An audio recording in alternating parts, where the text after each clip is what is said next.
Today I want to continue with looking at the 5 hindrances. These are the 5 classical hindrances, difficulties that we might encounter in our meditation. And they are sensual desire as the first one. The second one is ill will.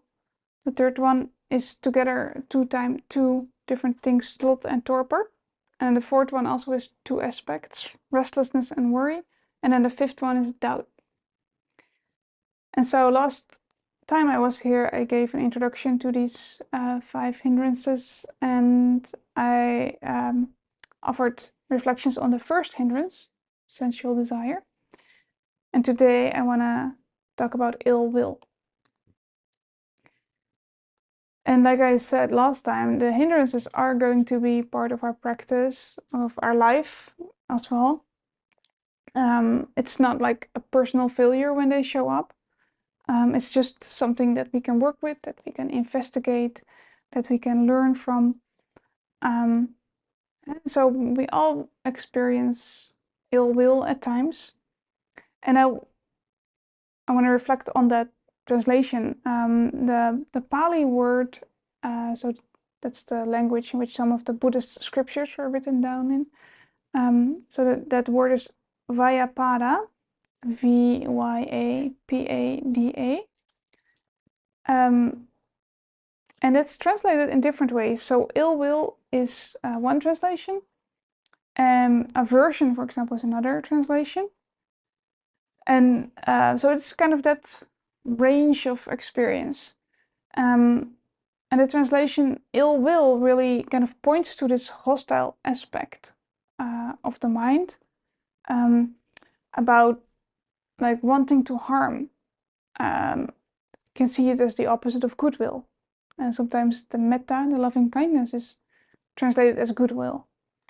You can also see it maybe as an opposite of compassion, wanting to harm, actively harm, while compassion is about care. And so ill will points to wanting others to be unhappy and not well. This unkindness, this non-compassion. And the translation of aversion points towards this aversive, not wanting quality of the mind, which is kind of like a counterpart for the first hindrance of sense desire. And they're kind of 2 sides of the same coin, aversion and desire or craving. Desire is about wanting something, and aversion is about not wanting something. And so the Pali term for the hindrances is nivarana, like I said last time, which means covering. And so they are states of mind that cover something. So we don't see clearly what is going on when these states of mind are present. So they cover a clear mind. They cover the ability to be fully mindful and wise and concentrated.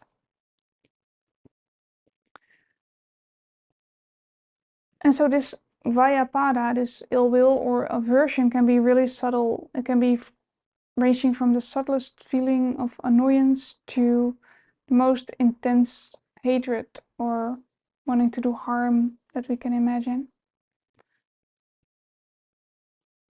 And so sometimes, this word hindrance cannot be so helpful.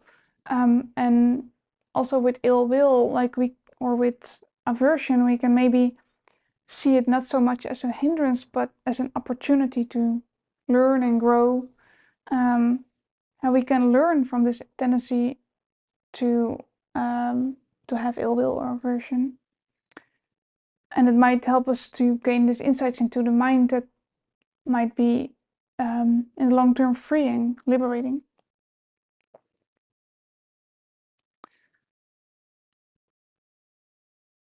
And so I'll point to some ways that we can start growing and learning from this tendency of the mind.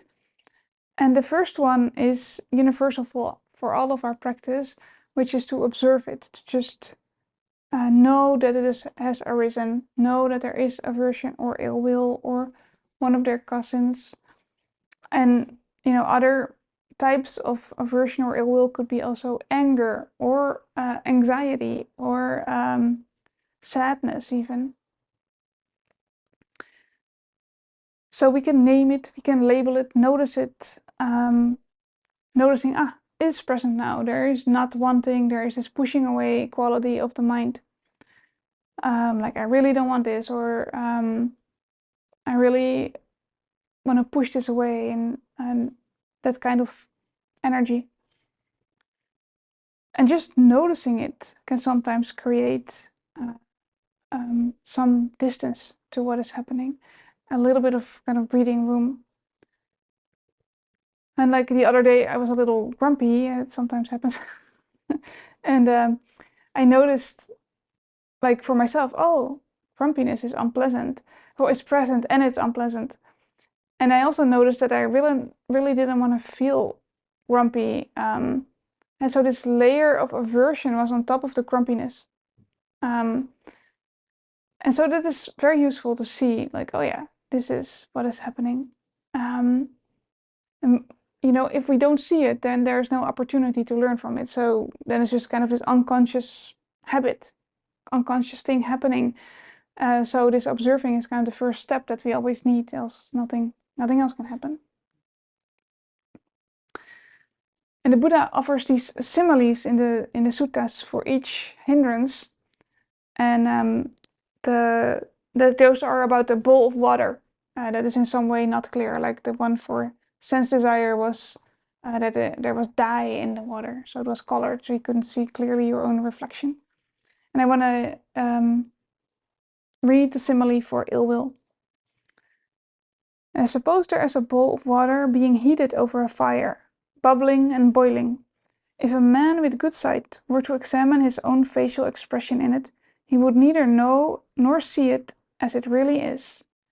So too, when one dwells with a mind obsessed by ill will, overwhelmed by ill will, and one does not understand as it really is the escape from arisen ill will, on that occasion one neither knows nor sees as it really is one's own good, or the good of others, or the good of both. And so our vision is obstructed by this boiling and bubbling water. There's no clear seeing, and we can't see our own good, or the good of others, or the good of both. So that's something to keep in mind when ill will or aversion is present, that there is this filter going on, that there's a not clear seeing of reality. And often what happens is that when we see through this filter, that everything becomes, you know, a reason to be aversive, or the aversion to get stronger, or the ill will to get stronger.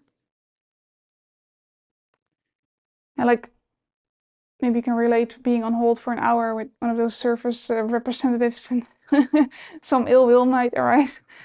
And then, you know, you also knock over your glass of water, and then, you know, you get even angrier. And then, you know, maybe someone rings at your door and you're like stamping to the door and like, what are you doing here? So this kind of this cycle, this building on each other, all these little or big experiences. Well, otherwise someone ringing at your door might be just okay, right? But because of this buildup of stuff, of this aversion in the mind, we respond really angrily to this person. And so we might recognize our water is boiling. It's not so helpful, maybe to to engage in a lot of things if we know that our mind is boiling, that this filter is going on. And so maybe knowing it prevents us from snapping at another person, or doing more harm than needed. So this recognition is very important, and that's what our mindfulness practice is about, to recognize. And then the Buddha pointed to these 5 areas that are useful to explore when working or investigating a hindrance. And I also went over those for sense desire. And so this recognizing is the first way that the Buddha points to. At this step, we can start to see what is actually happening, and we can see what it does to the mind, the bubbling, boiling mind. And we can also see and tune into the body. What does it feel in the body? Where do we feel it? And what kind of sensations go with it? And then the second area to explore that the Buddha notice of or asks us to explore is to notice the absence of ill will and aversion, which is a very important exploration, really noticing when it's not present. Because that is just as useful as noticing when it is present.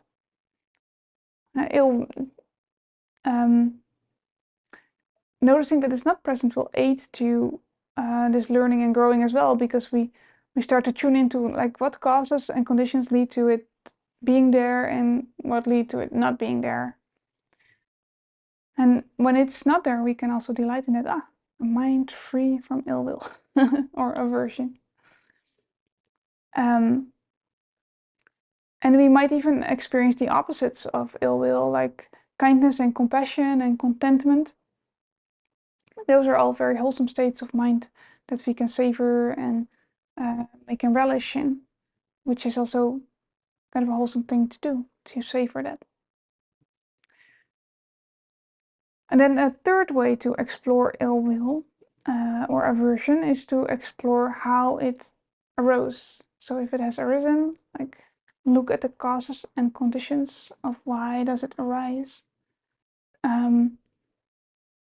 If we get more insight into that, we might be able to prevent it from arising next time, which would be the fifth point. We're at the third point now. The fifth point is, how can we prevent this from arising? And so insight into the causes and conditions that lead to the arising of the hindrance can be really helpful. And we might find that when we feel that we are treated unjustly and that we get angry. And that we might even want this person or this institution that treats us unjustly to be hurt in some way. You might even get this ill will experience. And of course, it's very understandable if there's some injustice going on that we feel this. The other day I saw a clip of someone whose child was murdered, I think, and they were like towards the murderer, like, go to hell. But that's very understandable. But it's still ill will. Even if it feels very justified and even seems justified. So in either way, it's like the ill will is harming ourselves as well, even if it's justified. So there's this quote from the 5th century meditation manual, the Visuddhimagga, written by the monk Buddhaghosa. And he says, by being angry, you are like a man who wants to hit another and picks up a burning ember or excrement in his hand, and so first burns himself or makes himself stink. So it's a very, I think, well-known quote is, except for the excrement part. But the burning ember is and it's very, I looked at the origin, and the origin is from the Visuddhimagga and not from the Buddha or another someone else. But it's a very graphic description of what this hindrance does, this ill will or this aversion. And we are the ones who are getting burned and get stinky. So, even though it's very understandable and justified, maybe, it's still gonna harm us. And so that's the third way of exploring. And the fourth way is to look at how to remove ill will and aversion. How can we remove it? The language is remove, but how can we make it dissipate, or that it fades away? And so it's very important to have certain strategies and tools in our toolbox for when the hindrances arise. And for ill will and aversion specifically, metta is a classic antidote, or loving kindness. So when we feel aversion or ill will arising in our life, in our daily life, or in our meditation, we can try to do some metta, some loving kindness meditation. And we could even try, if the aversion is directed towards someone else, to try the metta for that other person or group of persons. But it can be really difficult just because we're so angry or so upset with these people. So it might be more easy to choose a very easy being, like I was suggesting earlier today. Like we could try like a puppy or a kitten or some other being that's super easy for us. Like if we only think about it, we already feel some delight arising. And we can also try metta for ourselves, which can be really useful because we are the one who are suffering through this ill will or this aversion. So that can be really helpful as well. It's about what's easy and what's helpful for us. It's not about trying to challenge ourselves with the loving kindness meditation. It's about trying to get us on a different track. So whatever works in that sense.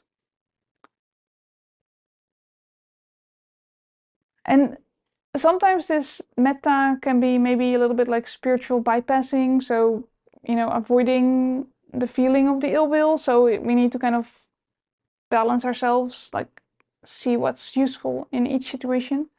And look at it like, is this useful right now, or should I just kind of feel it and go through it? And like I was suggesting earlier, sometimes titrating, like doing some metta and then going back to the feeling of ill will or the feeling of anger or aversion or whatever it is that we're experiencing. And a few weeks ago, I gave a talk on the acronym RAIN. RAIN, like the rain is in rain. So that is a very helpful method to work with these kind of difficulties. And just to be really short, it's about recognizing, then allowing, then investigating, and then non-identifying with what is happening.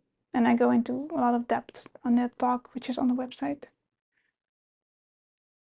And so that also covers this investigation of the hindrances or any difficulty for that matter, whatever we're experiencing.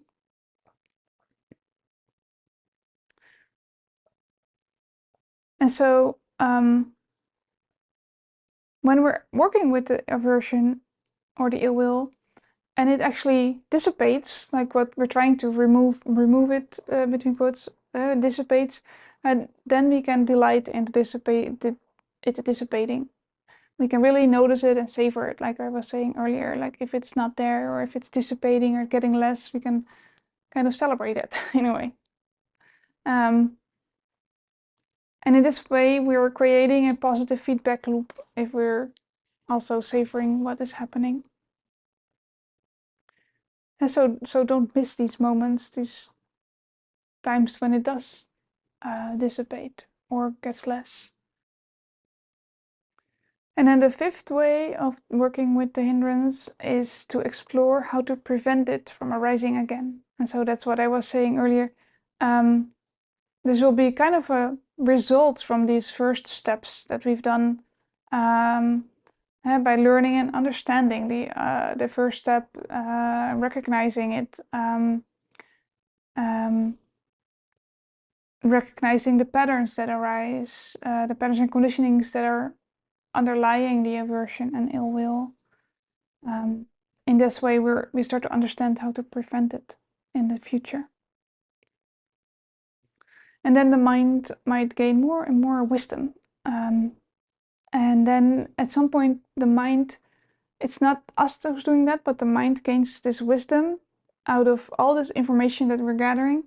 And then it's might not even have this tendency for aversion to arise anymore.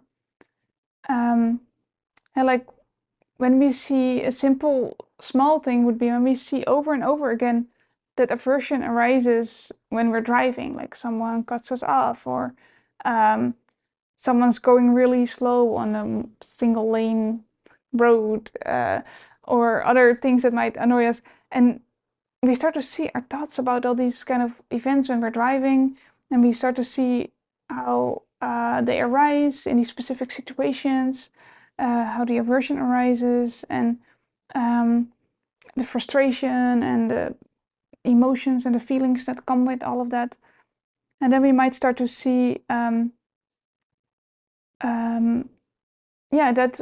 this specific thing, like someone cutting us off, is causing us to become angry. So next time it happens, we can maybe stop ourselves in our tracks when the anger starts to come up, when the thoughts about this person shouldn't be doing this, or whatever thoughts we might have around it. We might be able to say, like, oh wait, it's happening now.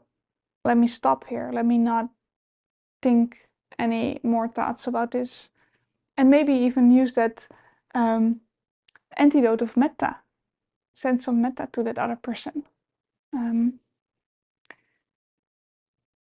often we have to see these patterns like over and over again. It's not something that like, oh, we see it once and then we never get angry anymore. At some point, if we just see it over and over again and investigate it and maybe apply the antidote, then at some point, this light bulb might go off. There might be an insight in like, oh wait, this is actually really suffering. Why am I making myself suffer? And then it might not happen anymore, or it might be like super faded at some point, which is a really gradual process. Sometimes it can be a gradual process of layer after layer that gets dismantled. And sometimes it can be like this sudden thing that all of a sudden it's like, oh, I'm not getting angry in traffic anymore. All of a sudden you notice that. And so it's about reconditioning our mind. It's like these neural pathways that we build over, like new neural pathways that we're building and old ones that we're discarding.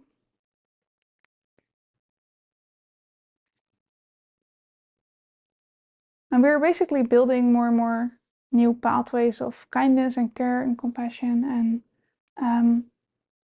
And what happens when we're building kindness, care, and compassion pathways is that more and more happiness can arise in our lives. That's kind of what the Buddha teaches us. And I want to end with a quote around that from the Buddha. He says, if one speaks or acts with a corrupted mind, then suffering follows, as a track follows a wheel. If one speaks or acts with a pure mind, then happiness follows, as a shadow that never leaves.